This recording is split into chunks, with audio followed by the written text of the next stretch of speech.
আমরা এই দুনিয়াতে এসেছি, এই ধরাধামেতে আমরা বেশি দিন থাকবো না। এই আমাদের হায়াতের জিন্দেগি খুবই কম। তাই আমরা যতটুকু পারি ভাই কারো সাথে মারামারি, কাটাকাটি, উড়াউড়ি, এই হিংসা, অহংকার, নিন্দা, দেমাক আমাদের ভিতরে এইগুলি যেন না থাকে। আমাদের ভিতরে যদি এই 5টা জিনিস যদি মনে করে যে আমরা যদি বন্ধ না রাখতে পারি, তাহলে আমার মনকে স্থির রাখতে পারবো না। তাই আমরা আমাদের এই মনকে আগে স্থির করতে হবে, স্বরলিপিগুলি বন্ধ করতে হবে, নফসগুলি আমার যেই নফস আছে আমাদের ভিতরে 5টা নফস আছে, সেই 5টা নফস আমাদেরকে যেভাবে চালায় সেভাবে চলবো না। ওই 5টা নফস আমাদের ভিতরে বন্দি করতে হবে। ওই নফস যেন মানে ওই 5টা নফস আমার নিজের কথায় চলে, তাহলে আমরা এই জীবন চলার পথে সহজ হবে।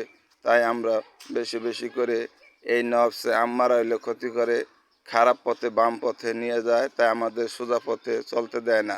তাই আমরা সবাই মিলেমিশে এই সোজা পথে চলবো, এই খারাপ পথে চলবো না। কাউকে কষ্ট দিব না, কাউরে ব্যথাও দিব না, কাউরে মনে আঘাতও দিব না। আমরা ভাই হায়াতের জিন্দেগি খুবই কম।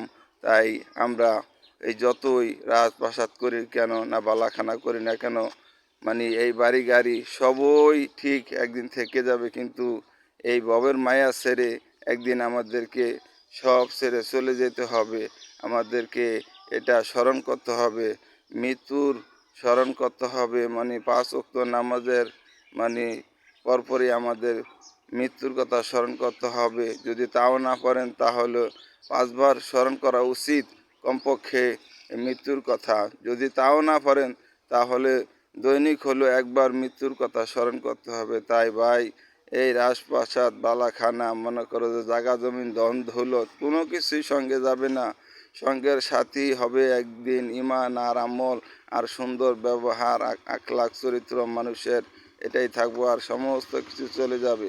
তাই আমরা সর্বদিক দিকে এই খেয়াল রাখবো, নিজেকে নিজে চিনানোর জন্য চেষ্টা করব, নিজেকে নিজে চিনবো, নিজেকে নিজে জানবো, নিজেকে নিজে বুঝবো, তাইলেই সব চিনা হবে। তাহলে আমাদের এই এই এই দুনিয়ার পথ চলতে সহজ হবে। তাই আমি ভিডিওতে বেশি কথা বাড়াবো না। তাই আমরা সেভাবে চলবো, সেভাবে চলার মতো যেন আল্লাহ পাক রব্বুল আলামিন আমাদেরকে তৌফিক দান করে। যারা ভিডিওটি দেখবেন তারা সাবস্ক্রাইব করবেন, আর